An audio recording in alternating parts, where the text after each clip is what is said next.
tracking a cut of around 90 points now. So it's a very slow drift down at this point in time. Let's talk about the consumer earnings that came through. Lever as well as Nestle. Lever is still down about 4%. Nestle is kind of flat last time I checked. Yeah, HUL is down 4%. We've got Mangalam joining in with the fine print. Mangalam, we weren't ever going in with very tall expectations to begin with, but let's start with Lever. Why is the street so disappointed?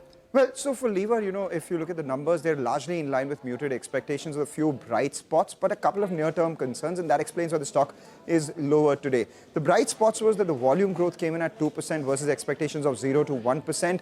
At the same time, the revenue came in largely in line with expectations, as did the EBITDA and the net profit. But the near-term concern is give and take everything. The volume growth is still 2%. The revenue growth is still about 2%. And at the same time, the management has lowered their margin guidance from 23 to 24% to 22 to 23% for the next few quarters. And this is not because of, any sort of commodity pressures, but they are looking to deliver the right price value proposition. So which basically implies to pump prime volume growth, they will be compromising on the margins by about 100 basis points itself on the EBITDA front. However, the bright spot is that the company believes that growth will gradually improve going forward. In fact, the first half of this financial year itself, they will do a lot better than what they did in the second half of the last financial year, which basically implies that the second half of this financial year will be a lot better than the first half itself, because that's the nature of FMCG. So from going forward, one can expect mid-single digit volume growth and low single digit price growth. That implies nearly high single digit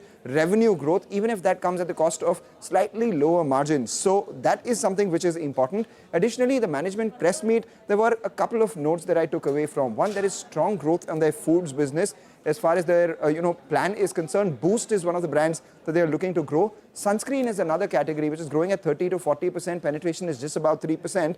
And they are scaling their acquisitions. Zoziva, for instance, when they acquired, was a 100 crore business. Now it's a 400 crore business. Similar is the kind of growth that they expect from Minimalist as well. So near-term margin-related concerns, growth-related concerns are keeping the stock under pressure. But we will monitor how growth pans out in the next few quarters. As far as Nestle is concerned, out here the muted top line and operational resilience is something that really stands out. If you look at the revenue, 5,500 crores, the street was working with 5,530 crores, but despite that, the EBITDA came in at around 1,390 crores as against expectations of 1,350 crores. Net profit closer to 885 crores itself. Here too, the domestic volumes grew by 2%.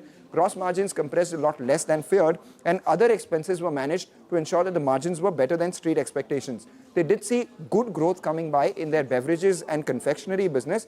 Even their pet care business, which they acquired from the Nestle parent, has grown in high double digits rather, which is the highest that they've seen. What's not good is that domestic sales have grown at just around 4%. The state was working with 5 to 6% growth, and commodity inflation is still sticky when it comes to coffee, cocoa, and milk. So those are some things that we'll keep an eye out on going forward for Nestle. All right.